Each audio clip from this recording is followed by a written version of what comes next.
হোস্টেলে ইতিপূর্বে আরো দুটি এরকম হত্যাকাণ্ডের শিকার হয়েছিল পূর্বে, যার কোনো তদন্ত রিপোর্ট আলোর মুখ দেখেনি। তারা কতটুকু প্রভাবশালী এটা আপনারা চিন্তা করে দেখবেন। তো এখানেও যদিও এখন অপমৃত্যু মামলা হয়েছে, মামলার বিচার কিন্তু নির্ভর করে সাধারণত তদন্ত রিপোর্টের উপর। তদন্ত রিপোর্টে যদি সে হত্যাকাণ্ডের আলামত নষ্ট করা হয়, ধর্ষণের আলামত নষ্ট করা হয় বা উল্লেখ না থাকে, তাহলে ন্যায় বিচার কখনো সম্ভব হয় না। তাই আমি গণমাধ্যম কর্মীদের অনুরোধ করতে চাই, আপনারা এই ধর্ষণ ও হত্যাকাণ্ডকে একটা ফলো আপ করে রাখবেন এবং এই নজরদারি রাখবেন যাতে কোনোভাবেই কর্তৃপক্ষ, ওই হোস্টেল কর্তৃপক্ষ এটাকে ভিন্ন খাতে প্রবাহিত করতে না পারে।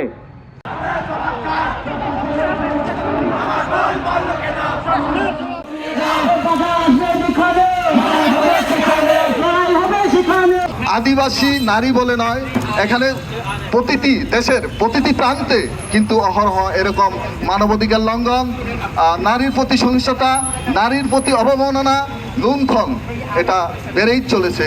আমরা ত্রিপুরা সংসদ অত্যন্ত গভীর উদ্বেগের সাথে তীব্র নিন্দা জানাচ্ছি এবং এই যে দোষী যারা আছে তাদেরকে আমরা অতি শীঘ্রই, সে যাই হোক, দর্শক এবং রেপিস, সে রেপিস, তার কোনো কালার হয় না, তার কোনো ধর্ম হয় না, তার কোনো বর্ণ হয় না, তার কোনো জাত হয় না।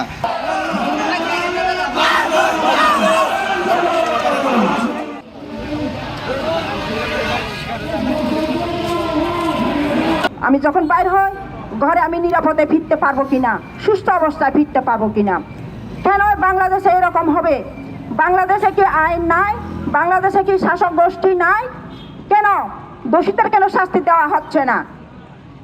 আজকে যদি যারা দোষী তাদেরকে যদি উপযুক্ত শাস্তি দেওয়া হতো, তাহলে এই সহিংসতা, এই নির্যাতন কমে আসতো। আপনারা ইতিমধ্যে দেখেছেন যশোরের সাহাপাড়ায় আমাদের অসহায় নিরীহ একজন গ্রামীণ এবং জন্ম মেয়ের রাজিরং ত্রিপুরাকে খ্রিস্টিয়ান গার্লস স্কুল থেকে যেভাবে অন্যায়ভাবে দর্শন হত্যা করেছে তার তীব্র নিন্দা ও প্রতিবাদ জানাচ্ছি।